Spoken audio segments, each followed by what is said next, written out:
para hadirin semua, sahabat bijak yang saya hormati. Sebelum kegiatan acara bijak ini dimulai, mari kita memanjatkan doa kehadirat Allah Subhanahu wa taala.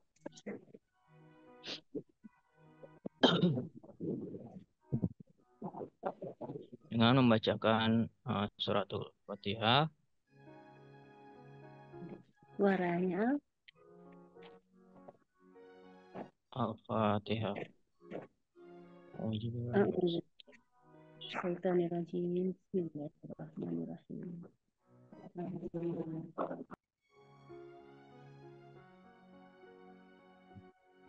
Ihdinas siratal mustaqim siratal ladzina an'amta 'alaihim ghairil maghdubi 'alaihim waladdallin. Amin. Bismillahirrahmanirrahim.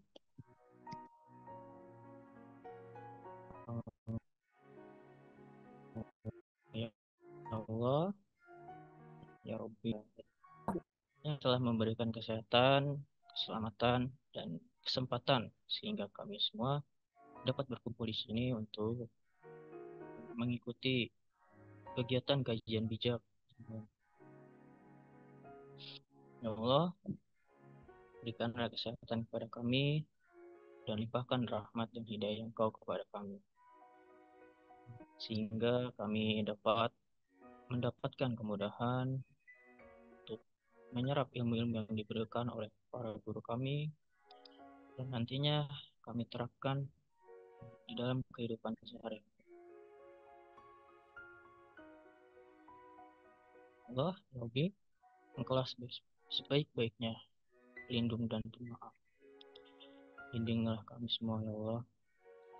Maafkan segala dosa dan kesalahan kami, berkahilah hidup kami, dan selamatkanlah kami baik di dunia maupun di akhirat.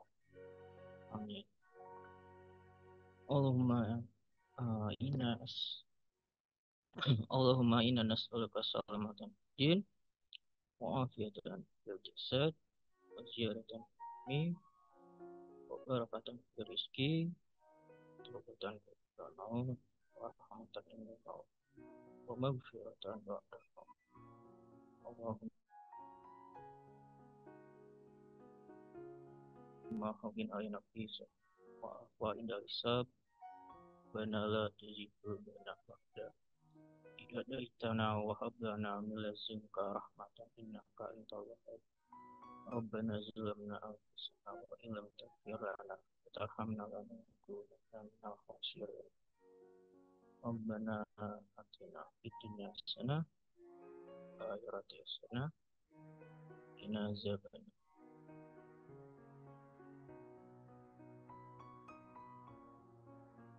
Subhana rabbika izzati amma yasifun wa salamun alal mursalin walhamdulillahi rabbil alamin. Demikian doa pembuka. Selanjutnya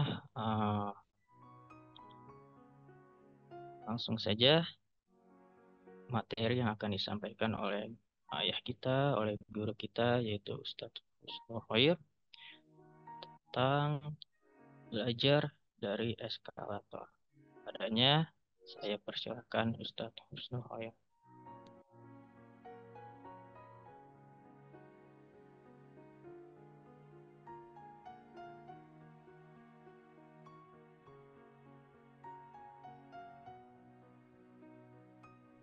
Baik, bismillah. Assalamualaikum warahmatullahi wabarakatuh. Waalaikumsalam warahmatullahi wabarakatuh. Alhamdulillah wassalatu wassalamu ala Rasulillah. Allahumma salli wa sallim ala nabiyyina Muhammadin wa ala alihi wa sahbihi ajma'in. Subhanaka la ilma lana illa ma 'allamtana innaka antal alimul hakim. Sadaqallahul azim. Baik, terima kasih rekan-rekan sekalian. Wabil khusus pembawa acara kita, Kak Aldi, Pak Idris, kemudian juga Ibu Ros, dan sahabat-sahabat bijak sekalian yang tidak bisa saya sebut satu persatu. Apapun itu, kita semuanya disatukan dalam bingkai ukhuwah islamiyah. Inilah yang hendaknya senantiasa kita jaga dan kita pelihara. Sahabat bijak yang saya hormati dan saya sedikit saya ingin menyinggung kata ucapan terima kasih dalam bahasa Arab sebelum masuk ke dalam materi. Kita sering berkata, terutama para aktivis dakwah ya, kalau ingin menyampaikan terima kasih itu menggunakan kata syukran atau jazakallah. Kata syukran itu dari kata syukur. Syukur itu akar katanya kalau ditarik dalam ilmu sorof ya, itu adalah syakaro. Syakaro itu azharo. Azharo yuzhir. Syakaro yashkuru. Artinya itu menampakkan, memperlihatkan. Nah, jadi syukur itu berarti memperlihatkan atau menampakkan. Maksudnya apa yang diperlihatkan? Memperlihatkan nikmat dan anugerah yang Allah berikan kepada kita. Hanya jangan ditutup kalau diberi nikmat oleh Allah, jangan disembunyi-sembunyi. Nah, kata syukran juga begitu, itu adalah wujud ungkapan syukur kita ya, atas bantuan, pertolongan atau apapun itu yang diberikan orang kepada kita. Maka kita ekspresikan dengan kata-kata syukran. Selain kata syukran, yang umum juga kita sering dengar ada kata jazakallah. Nah, ini hendaknya kita bedakan nanti ya. Kalau objek yang kita ucapkan terima kasih itu laki-laki, maka jazakallah. Kalau perempuan berarti jazakillah. Ya, saya sering mendapat balasan ucapan jazakallah itu dengan jazakillah dari mahasiswa kah, jamaah dan sebagainya. Boleh jadi karena mereka tidak melihat fisik saya, tapi karena melihat nama saya. Nama saya ini kadang-kadang dia bisa laki-laki, bisa perempuan. Seperti nama-nama Sunda. Nama-nama Sunda itu kan ada yang bisa laki, bisa perempuan. Nah, atau boleh jadi juga karena ketidaktahuan Arab. Bahwa dalam bahasa Arab itu ada domir-domir untuk laki-laki, mudzakkar namanya. Ada juga domir untuk perempuan. Jadi jazakallah laki-laki, jazakillah untuk perempuan. Oke. Apa sesungguhnya makna dari jazakallah itu? Jazakallah itu lebih mendalam dari sebatas hanya syukran. Jazakallah itu kalau diterjemahkan adalah semoga Allah membalas Anda. Nah, kadang-kadang dilengkapi lagi dengan khairan katsira, dengan kebaikan yang banyak, dengan banyak kebaikan. Jazakallah khairan katsira. Semoga Allah membalas Anda dengan banyak kebaikan. Atau dengan variasi yang lain, jazakallahu ahsanal jaza. Semoga Allah membalas Anda dengan kebaikan yang ahsanal jaza, dengan balasan yang terbaik.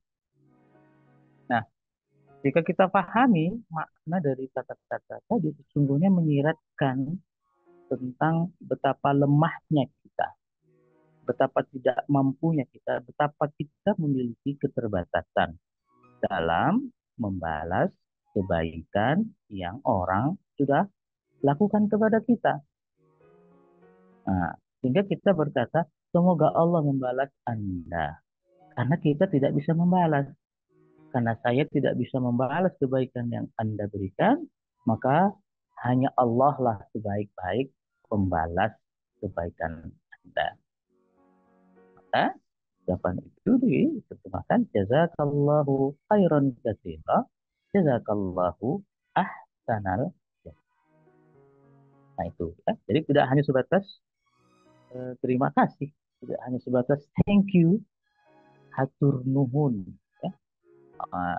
ungkapan dalam bahasa Arab itu meskipun singkat tetapi syarat dengan makna, syarat dengan filosofi kehidupan. Ya. Nantilah satu persatu akan kita angkat di setiap kajian kuliah kehidupan ini. Baik, rekan-rekan sekalian. Oke. Saya akan bicarakan tentang tema yang sudah kita batasi ya. Ini tema tentang eskalator. Nanti mungkin akan ditayangkan oleh Pak Idris. Eskalator itu saya video waktu saya berada di Bandara Soekarno-Hatta ketika pulang dari Kalimantan menuju Jakarta. Eskalator atau mungkin yang mirip dengan itu, misalnya tangga atau lift, ya, itu sesungguhnya memiliki fungsi yang sama. Apa itu? Eskalator itu akan membawa kita ke atas. Biasanya berada di mall atau di gedung-gedung tinggi, di perkantoran-perkantoran. Ya. Di hotel juga kadang selalu ada itu. Kalau eskalator biasanya di mall. Nah, lift atau eskalator itu manakala kita memasukinya, maka ada dua pilihan. Pertama, dia membawa kita ke atas, memudahkan kita ke atas. Ada kalanya justru dia bisa membawa kita ke bawah, ke lantai bawah, lantai 1, basement, dan sebagainya.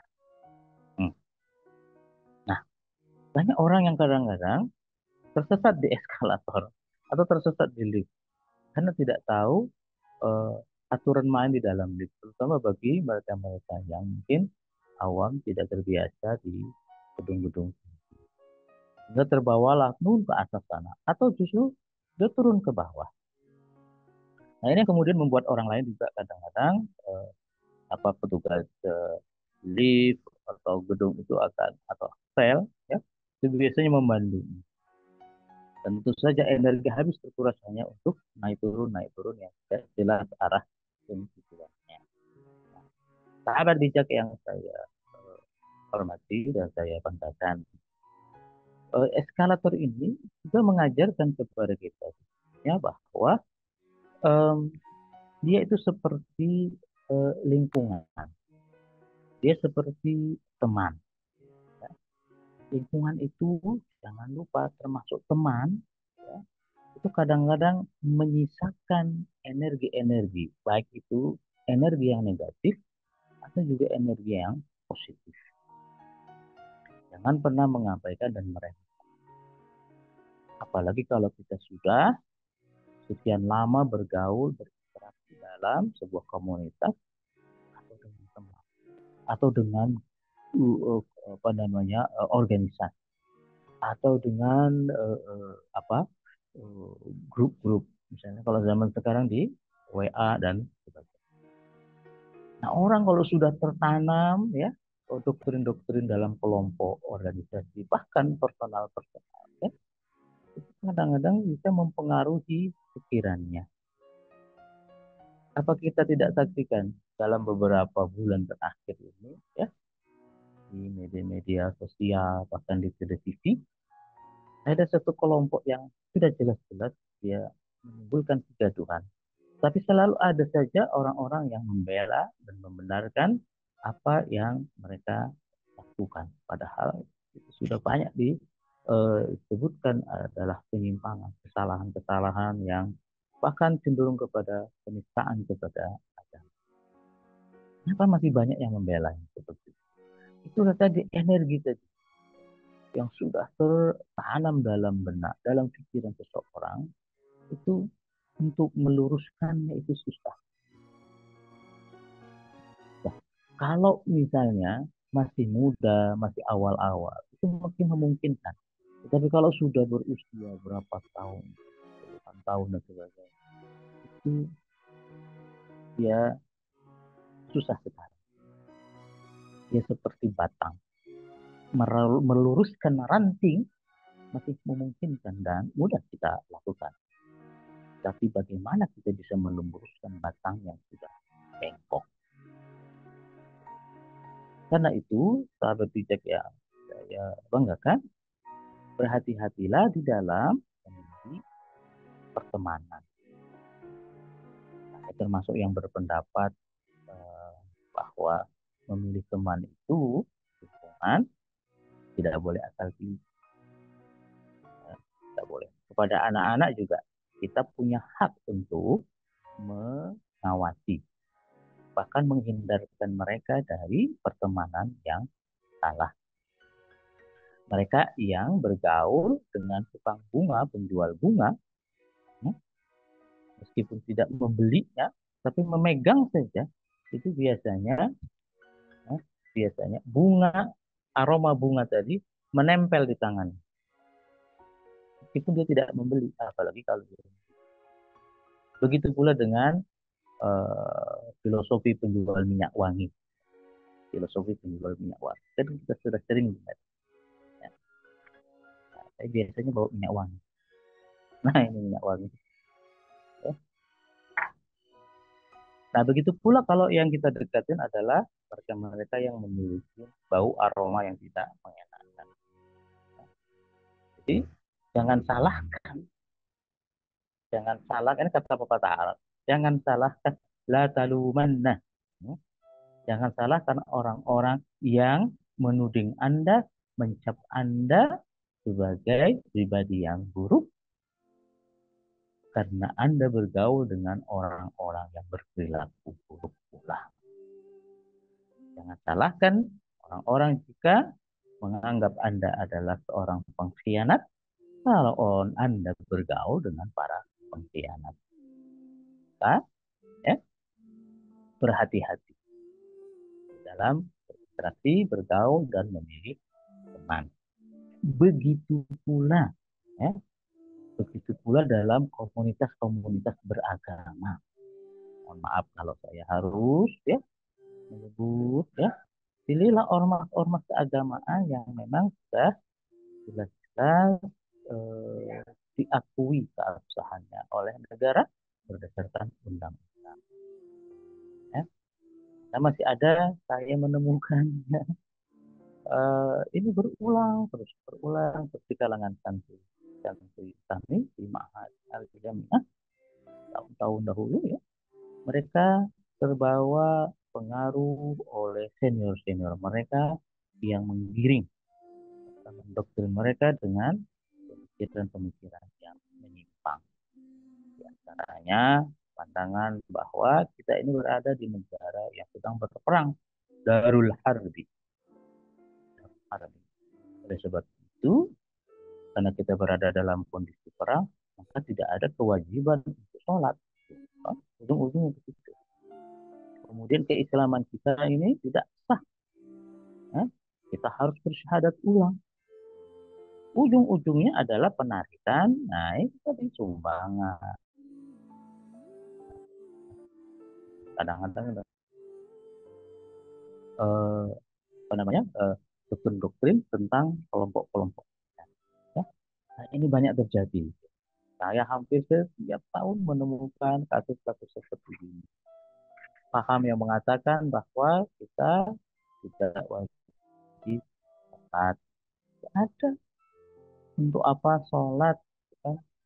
Kalau sholat itu justru tidak membuat kita menjadi baik. Ya. Untuk apa berjilbab, berhijab?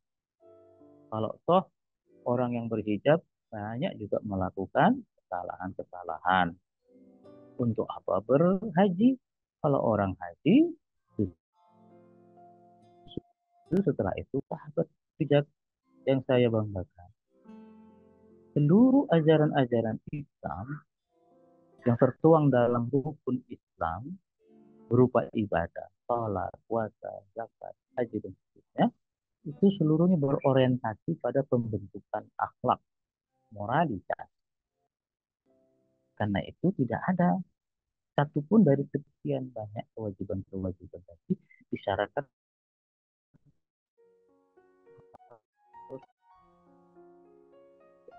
orang yang baik itu harus dia bersih dari segala dosa.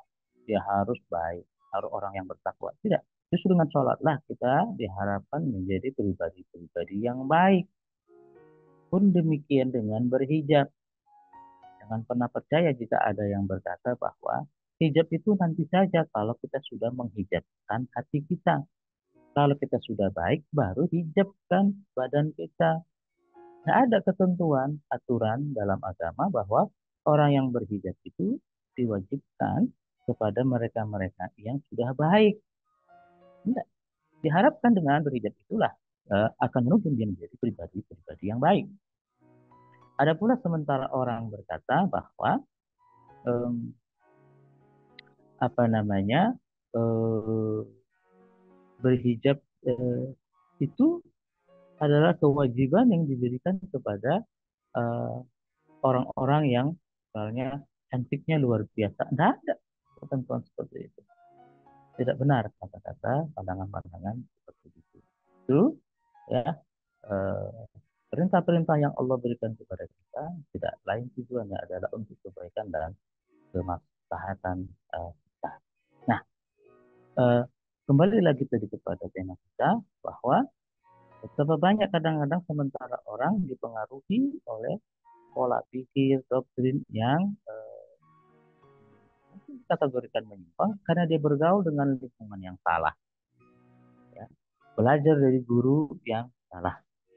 Saya sering menyarankan kepada antum semuanya, carilah guru, carilah pembimbing spiritual dari manapun, tapi pastikan bahwa apa yang diajarkan itu tidak menyimpang. Dan akan ada yang bertanya bagaimana kita tahu sebuah ajaran ini menyimpang atau tidak. Rekan-rekan sekalian, jika sebuah ajaran itu dikategorikan apa namanya, dikategorikan aman, sehat, maka tidak akan ditutup-tutupin. Ya. Dia akan melaksanakan kegiatan-kegiatan secara terbuka, tidak eksklusif. Semakin eksklusif seseorang, semakin eksklusif sebuah kelompok komunitas itu dicurigai. Kalau dia apa yang disampaikan itu adalah benar, lantas kenapa harus sembunyi-sembunyi? Nah itu. Jadi cari kelompok-kelompok kajian-kajian yang betul-betul bisa membuat kita terangkat ke atas, semakin melejit apa namanya tingkat spiritualitas kita, ya bukan malah sebaliknya. Apa yang semakin meningkat, semakin bertambah pengetahuan kita. Apalagi semakin meningkat kedewasaan kita dalam bersikap berpikir. Apalagi yang harus meningkat ketika memilih lingkungan atau kelompok atau teman, semakin kita menjadi insan-insan yang meningkat spiritualitasnya, bukan malah sebaliknya. Sahabat bijak yang saya banggakan, pun demikian di grup-grup, ya. Grup kita, ya, dibiasakan kita dengan hal-hal yang positif. Sibukkan diri kita dengan hal-hal yang membuat kita menjadi lebih baik. Sebab saya masih menemukan kadang-kadang sesuatu yang kadang-kadang membuat jengkel juga. Jadi nggak boleh jengkel ya. Saya jengkel hanya karena apa postingan-postingan yang kadang-kadang menjurus ke arah-arah yang maaf agak sedikit porno, ya baik itu gambar ataupun juga misalnya kata. Nah, ingat di antara ciri-ciri tanda-tanda baiknya keislaman seseorang, kata Nabi, adalah dia meninggalkan hal-hal yang tidak bermanfaat. Hadisnya berbunyi, min husni islamil mar'i, kalau Nabi Shallallahu Alaihi Wasallam, min husni islamil mar'i tarkuhu ma la ya'nihi. Di antara ciri baiknya keberagamaan seseorang atau Islamnya seseorang adalah dia meninggalkan hal-hal yang tidak bermanfaat baginya. Jadi jangan sampai kita habiskan waktu hanya untuk bercanda hal-hal yang menjurus kepada pelanggaran terhadap norma-norma masyarakat, ya, moralitas. ya, sopan santun, ya. Kalau kita ingin lucu-lucu, ya bercanda dan sebagainya, bercandalah dalam koridor yang sopan. Bercanda dalam koridor yang tidak melanggar etika, etika beragama, etika di masyarakat dan sebagainya. Ya, mungkin teman-teman bijak ada bergabung terutama anak-anak muda ini ya, bergabung dengan komunitas apa angkatan di mana sekolah mana. Kadang-kadang ada saja postingan-postingan yang lucu-lucu, tetapi itu tadi sudah menjurus ke hal-hal yang formal. Sebaiknya harus kita ingatkan. Sebab ingat ya, satu saja yang memposting hal-hal yang buruk ya, termasuk misalnya tulisan, kata-kata, foto, apalagi video, coba bayangkan siapa yang bisa menghentikan tulisan, kata-kata, gambar atau video tersebut dari dia berselancar terus di media, di apa namanya, di dunia maya. Tidak ada yang bisa menghentikan kalau sudah dia tershare. Maka jangan sampai itu menjadi amal, bukan amal jariah tapi amal sayyi'ah ya. Jadi ada amal jariah ya, ada juga yang dosa jariah. Alhamdulillah menjadi kalau kemudian nanti yang kita lakukan itu justru menjadi dosa jariah. Kali saja kita men-share yang tidak manfaat ya, nanti bisa akan terus menerus kemana-mana, di-share orang. Kita menjadi insan-insan atau pencetus sesuatu yang tidak baik. Dan jika itu memberi inspirasi kepada orang, maka dosanya pun menumpuk nanti kepada kita. Mungkin di antara kita pernah ingat hadis Nabi yang mengatakan, man sanna sunnatan hasanatan falahu ajru mislu man amila biha wala yanqusu minha syai'.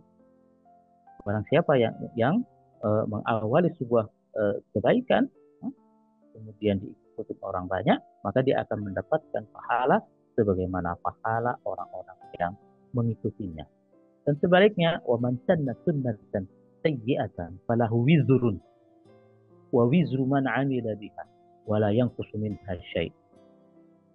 Barang siapa yang mengawali sebuah kebiasaan, sesuatu yang tidak baik, kemudian diikuti oleh orang banyak, maka dia mana dosa-dosa yang itu lakukannya. Kita jadi pencetus sebuah hadis yang buruk, dosa itu mengalir terus kepada kita. Nah, di hadapan kita ada pilihan, mau mendulang dosa atau apa. Nah, ya. Nah itulah sebenarnya itu lingkungan dalam konteks grup ya, di media-media, termasuk juga di masyarakat ya. Ada produk masih Masyarakat ya, mari kita biasakan untuk bergabung, bersosialisasi dengan apapun itu organisasi. Kalau ibu-ibu bisa menjadi sekali. Jangan biarkan misalnya orang tua kita di hari tuanya terus di rumah saja. Justru ya, semakin tua kita, semakin kita membutuhkan apa? Perhatian.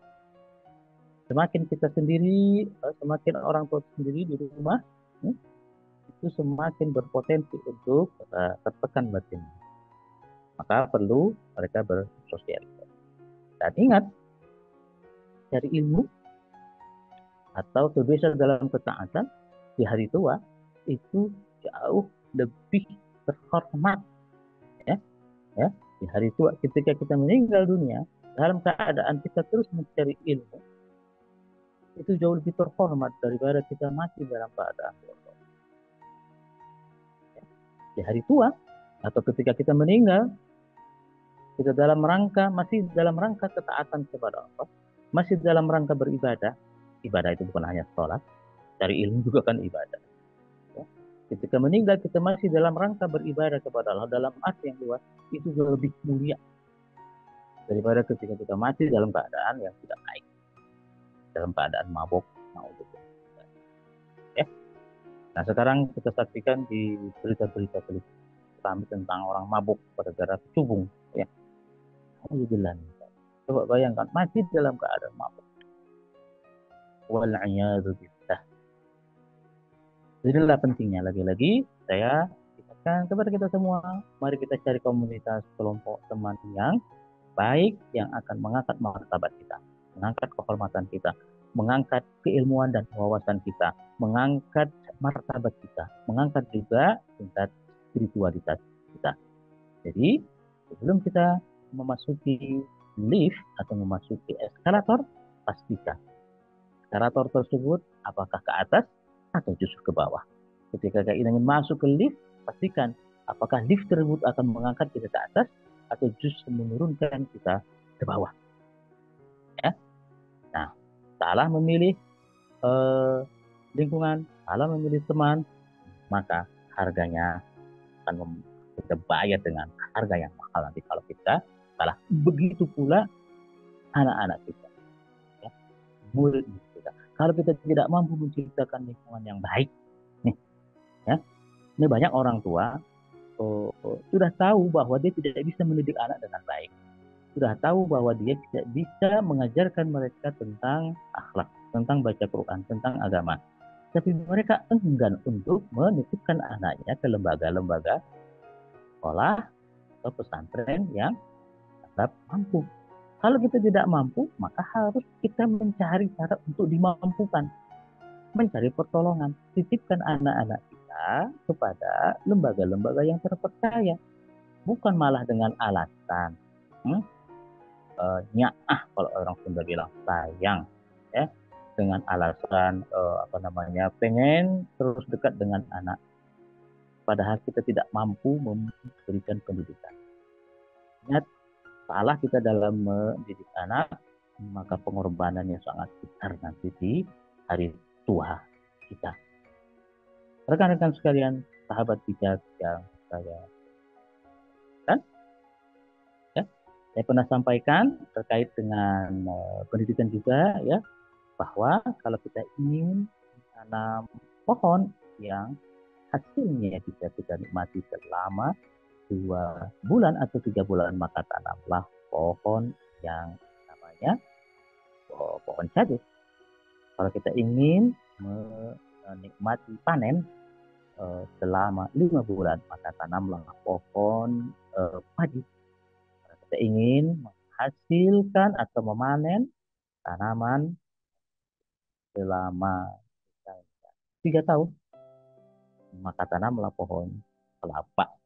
Tapi kalau kita ingin memanen, hasilkan selama hidup kita, sepanjang hidup kita memanen, maka tanamlah pohon yang disebut dengan pohon pendidikan. Mohon kita titipkan anak-anak kita, ya, keluarga kita kepada lingkungan yang dapat mengantarkan mereka. Jadi misalnya kita harus berberat hati untuk melepas, ya, demi menitipkan dia kepada lift atau eskalator yang akan menanjak ke atas. Itu kadang-kadang kita harus bercucuran air mata, menangis kita, berpisah dengan mereka-mereka yang kita cintai demi mengantarkan mereka kepada kehidupan yang lebih baik. Itu lebih baik daripada kita menangis di hari tua karena anak-anak kita tidak mendapatkan pendidikan yang baik, tidak mendapatkan lingkungan yang baik karena kita salah memilih lift, karena kita salah memilih eskalator anak-anak. Itu kajian kita pada malam hari ini. Semoga ada manfaatnya. Sebentar, ini ada pesan. Oke.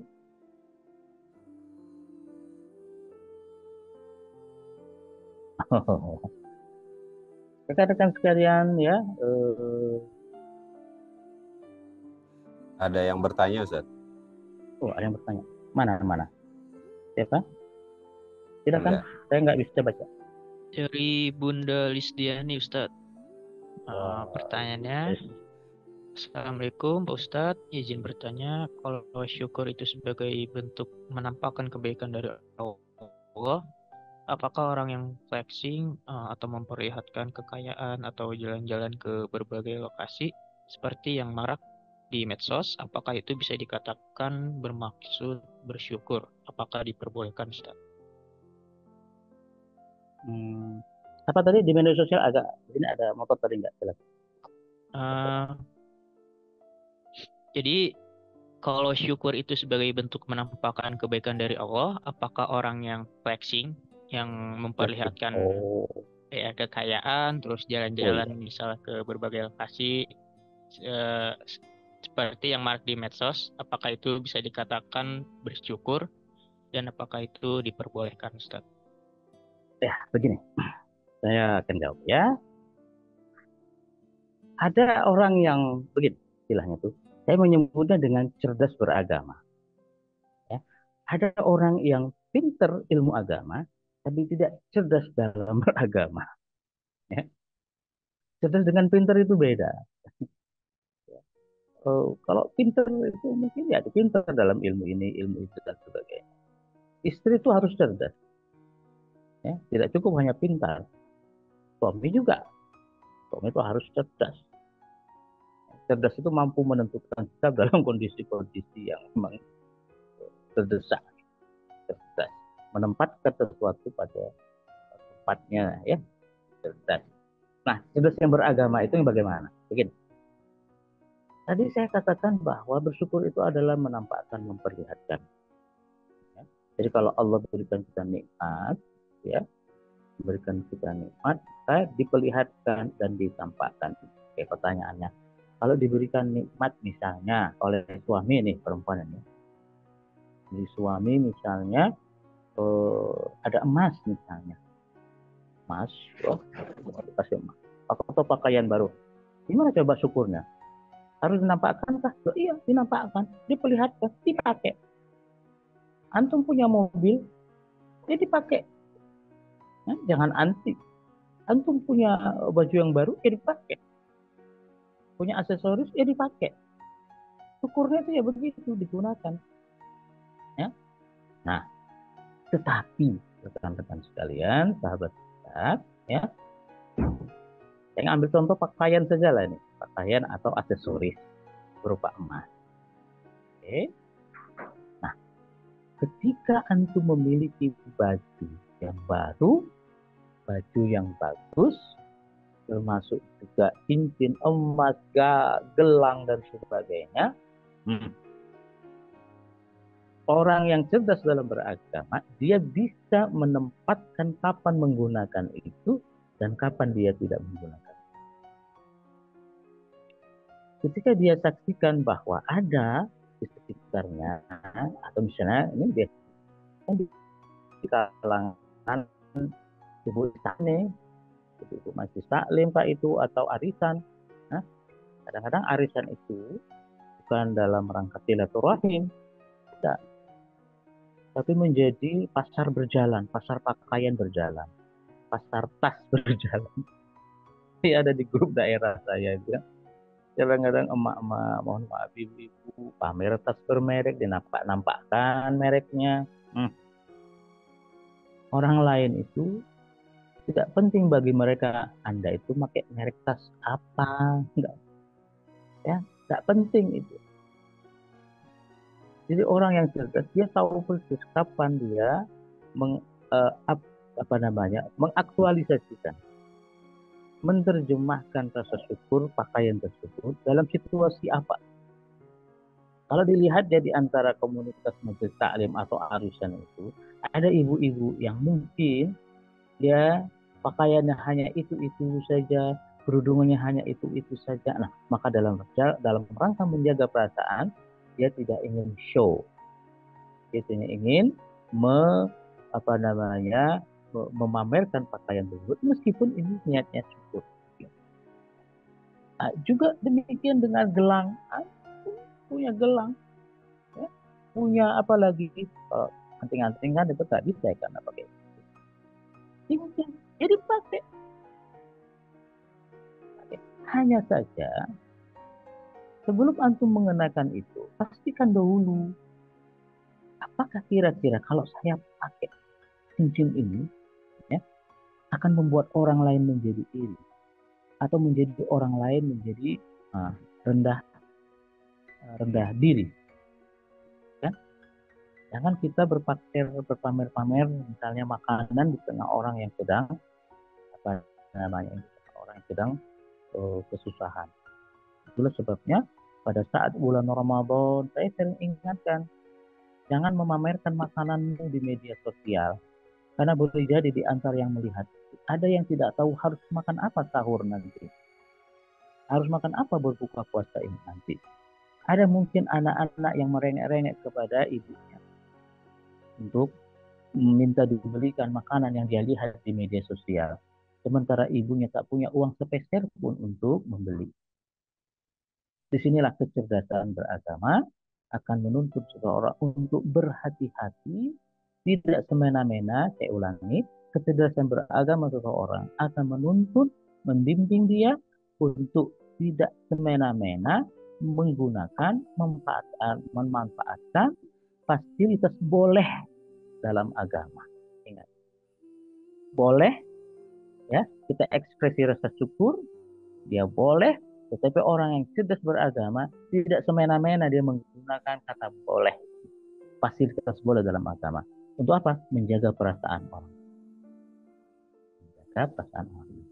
Maka saya sarankan kepada teman-teman batasi apa namanya istilah flexing ya, pamer harta, pamer mobil, pamer apa namanya saldo dan sebagainya. Pertanyaannya untuk apa? Syukur itu nggak begitu, tidak hanya seperti itu. Nah, ya. Kalau misalnya rezeki yang Allah diberikan itu membuat kita menjadi riya, itu menjadi kontraproduktif. Rizquka ma nafa'aka. Begitu ada ulama berkata. Syekh Mutawalli Sya'rawi kalau tidak salah. Rizquka ma nafa'aka. Rezekimu itu adalah yang bermanfaat buat. Jadi kalau misalnya sekian banyak kekayaan atau apapun yang kita miliki tidak memberi manfaat buat kita, jangan-jangan itu bukan rezeki kita, tetapi rezeki orang lain yang kita tahan-tahan. Nah, jangan-jangan itu bukan rezeki kita. Kalau tidak bermanfaat, itu jangan-jangan bukan rezeki kita, tapi rezeki orang lain yang kita tahan-tahan. Dan orang yang banyak memiliki rumah di mana-mana, apakah setiap hari dihuni, ditinggali, ditiduri? Tidak. Yang meninggali, yang meninggal di situ menjaganya adalah mungkin orang-orang kampung yang tinggal di situ, yang menjaga, merawat dan sebagainya. Itu rezeki pembantunya, bukan rezeki pemilik. Nah begitulah ya. Jadi Ibu Rudiani ya, orang-orang yang flexing itu ya, saya khawatir itu masuk kepada unsur riya. Meskipun dia masuk kategori syukur, tetapi penempatan syukurnya tidak tepat, tidak proporsional. Kalau dia cerdas dalam beragama, maka tidak akan semena-mena atau tidak akan salah menggunakan fasilitas syukur dalam arti menampakkan dan perlihatkan. Saya kira demikian. Wallahu a'lam wal musta'an. Baik, Pak Masya Allah. Ustadz. Terima kasih. Masya Allah. Oh, ini ada Bunda Cut Dewi Maya Sopa mengangkat tangan, Ustaz. Silakan Bunda. Bismillahirrahmanirrahim. Assalamualaikum warahmatullahi wabarakatuh, Ustaz. Alhamdulillah senang sekali saya bisa masuk pengajian pada malam hari ini bersama Ustadz. Yang ingin saya tanyakan Ustadz, tadi Ustadz menyampaikan jangan gara-gara rasa sayang kita, terutama kepada anak, jadi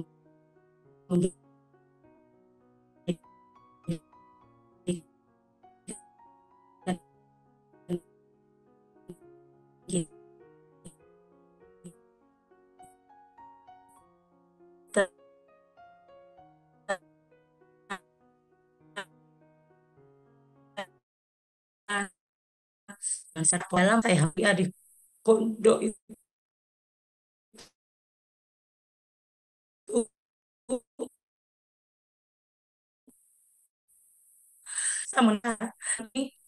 saya menangis sekarang. Maksudnya jangan sampai saya menangis di kemudian hari gara-gara rasa sayang saya sehingga menghambat dia untuk menuntut ilmu itu, Ustaz. Bagaimana tipsnya supaya saya bisa menata hati saya sampai sampai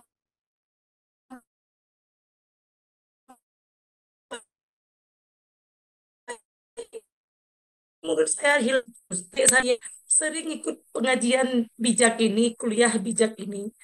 Dia senang bersama saya mendengarkan kuliah di bijak ini. Rasanya kehilangan. Saya rasanya saya merasa kehilangan sekali. Saya seperti ini, Ustadz. Dia sering bersama saya ketika saya belajar, ketika saya kuliah seperti ini, ketika saya Zoom webinar atau apapun.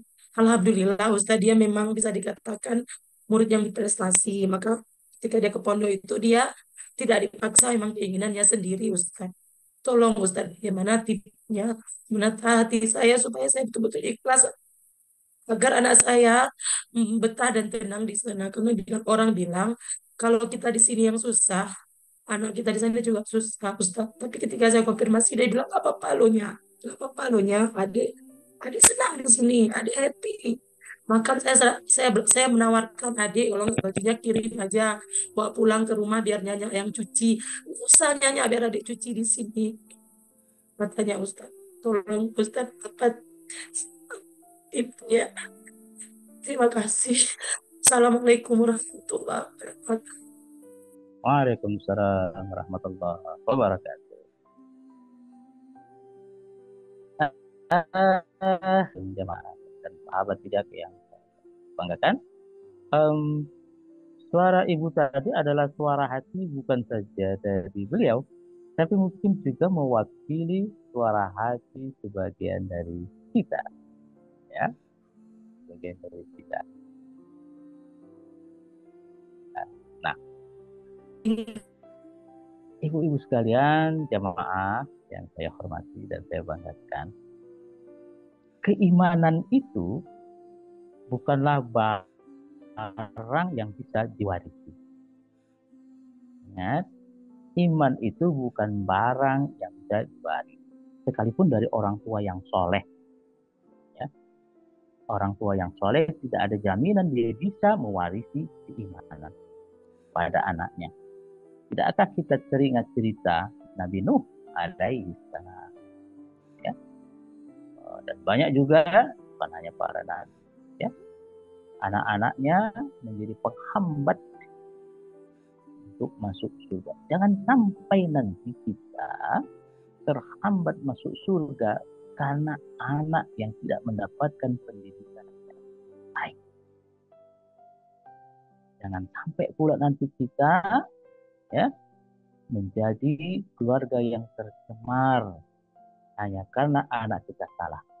Al-Quran itu mengatakan, innama amwalukum wa auladukum fitnah. Sesungguhnya harta dan anak itu adalah ujian. Ingat, fitnah dalam bahasa Arab, bahasa Al-Quran, dia tidak sama dengan fitnah dalam bahasa Indonesia. Dalam bahasa Indonesia, fitnah itu menuduh, tapi tidak dibarengi dengan bukti. Tapi kalau fitnah dalam bahasa Al-Quran itu artinya adalah ujian, cobaan. Dan terhormat menjadi tercoreng, jatuh martabatnya. Kenapa?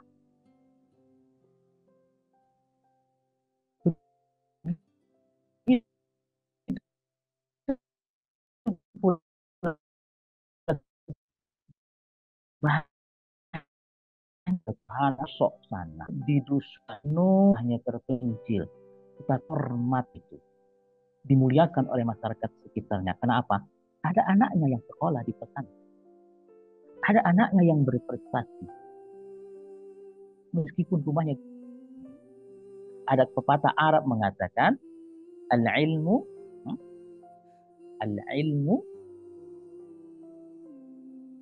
yukramul bait, yukramul bait, bahwa ilmu itu dapat memuliakan sebuah rumah. Tapi sebaliknya, kebodohan meruntuhkan. Kebodohan dapat meruntuhkan rumah orang terhormat sekalipun. Rekan-rekan sekalian, sahabat bijak, ya. Kalau kita anak pesantren,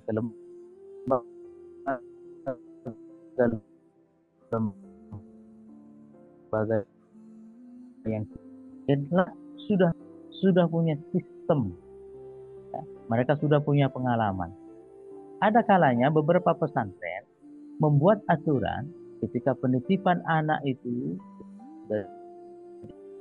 dilakukan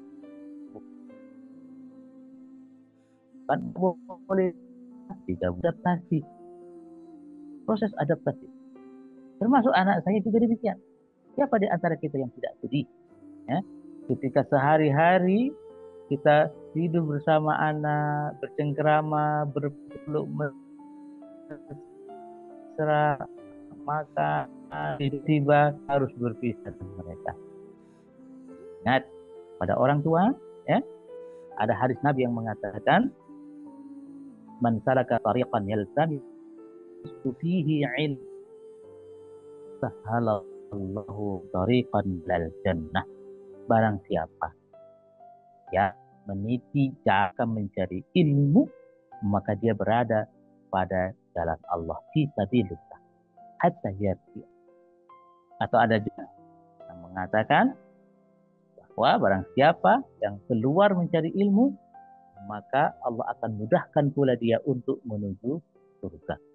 Jadi anak-anak kita yang kita titipkan ke sekolah, anak-anak yang kita titipkan ke pesantren untuk mencari ilmu agama, berarti kita sudah menuntunnya untuk memudahkan dia masuk surga kelak.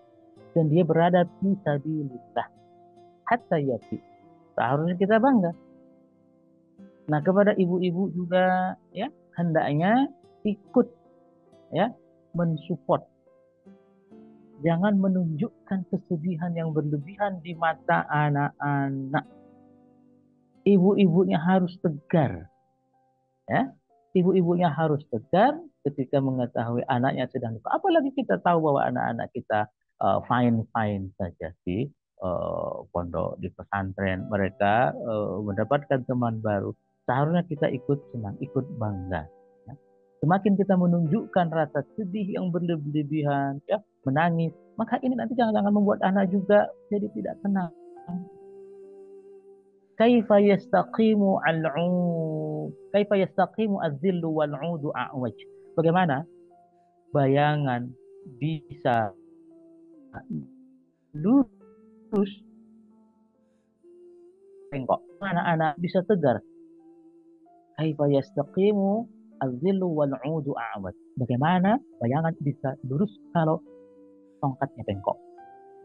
Bagaimana anak-anak bisa tegar, bisa ikhlas menjalani masa-masa pendidikannya kalau ibunya tidak ikhlas, kalau ibunya tidak tegar? Rekan-rekan sekalian, maka ikhlaskan dan terima ini proses jadi orang lebih baik mereka daripada mereka di rumah tapi tidak mendapatkan yang baik. Itu dia tidak bisa dipahami dunia pesantren kecuali oleh mereka mengalami pusat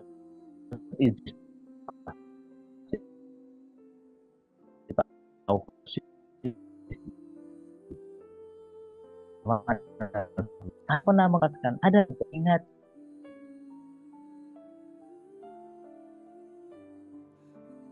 kita nangis hari dan menangis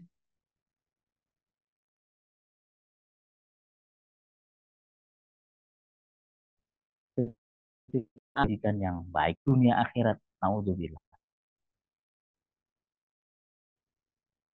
Tapi di sini kita nangis. Ingat ya proses di mana mereka dimatangkan secara mental. Maka kita juga harus ikut mensupportnya. Ingat ada trilogi pendidikan, pertama lingkungan, kedua keluarga, ketiga sekolah. Trilogi pendidikan, lingkungan dan keluarga. Masing-masing ini harus sinergi. Begitu pula pesantren. Ya. Sekolah di sini maksudnya adalah pesantren. Jadi apa yang sudah ditetapkan di pesantren, hendaknya orang tua mensupport. Ya. Jangan kita protes. Kalau kita sudah menyerahkan anak-anak kita ke pesantren, maka serahkan fisiknya, serahkan jiwanya. Dan kita harus juga ikhlas menitipkannya. Kalau ada mendapatkan misalnya hukuman, sanksi dan sebagainya, ya, maka kita harus juga menerima itu sebagai bagian dari proses pendidikan.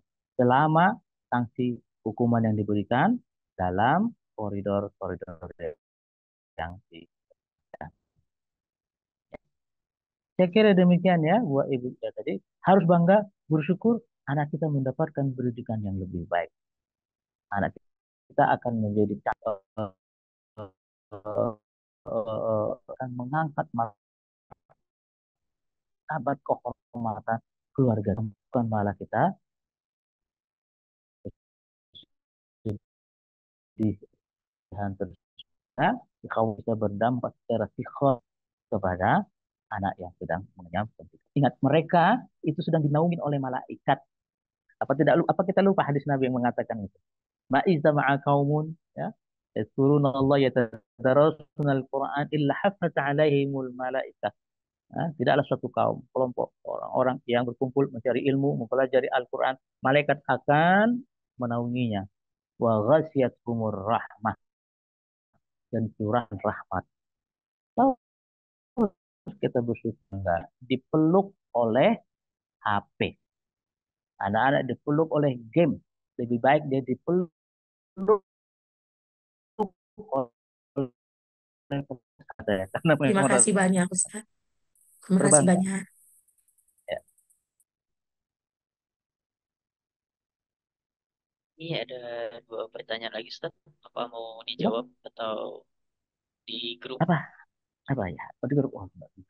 Ini dari Bunda Listiani. Satu lagi, Pak Ustadz, kalau teman sangat berpengaruh bagi kita, demikian juga dengan pasangan hidup. Mohon berikan tips buat saya sebagai ibu agar anak saya mendapatkan pasangan yang baik dan soleh. Sebetulnya kalau pasangan hidup ya, ini sebuah buat Kang Aldi juga sebetulnya. Em, Begini, panduan kan panduan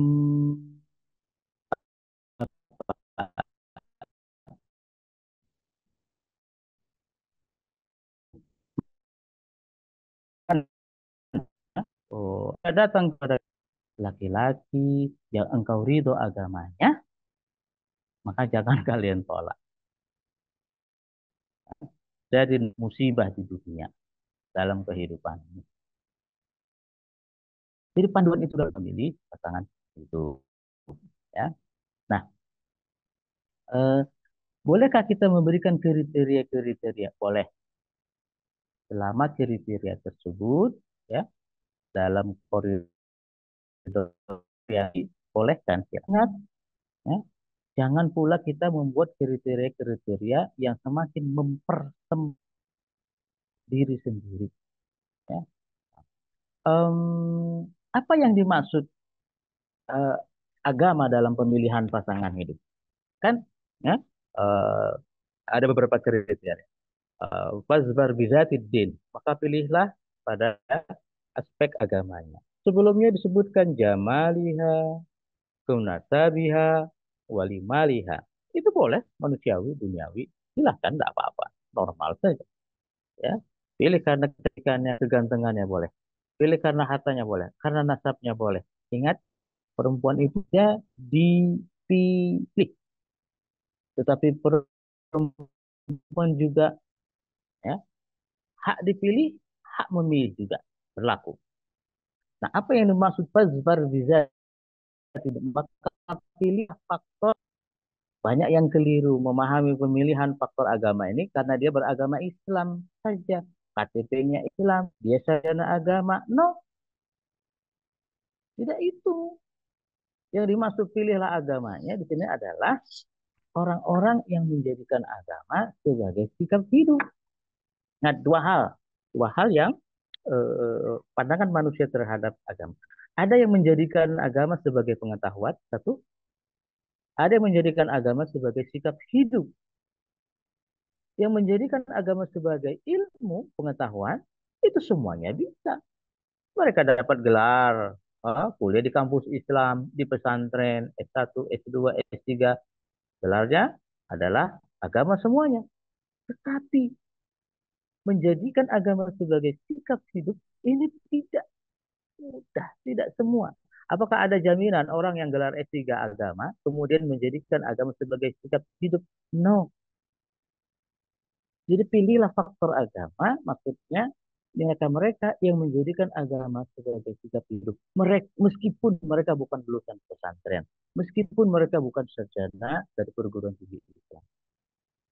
Nah itu, ingat kesalahan dalam menitipkan masa depan anak, menitipkan kehidupannya pada orang yang salah, maka ibu bapaknya juga ikut bertanggung jawab.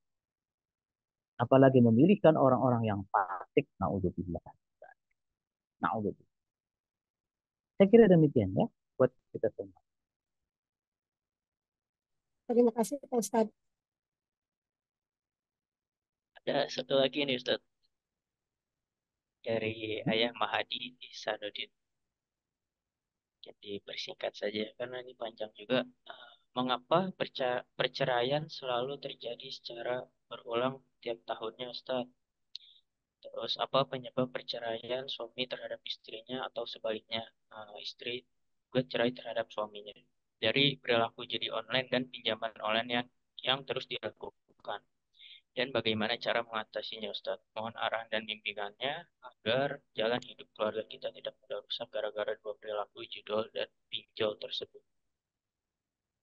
Seperti itu. Rekan-rekan sekalian, ini kasus judi online dan sebagainya ya. Sebetulnya penyebab perceraian kan tidak hanya pinjol saja, banyak hal sebetulnya. Tapi tentu saja ya, khusus terkait dengan pinjol atau judi-judi online ini ya,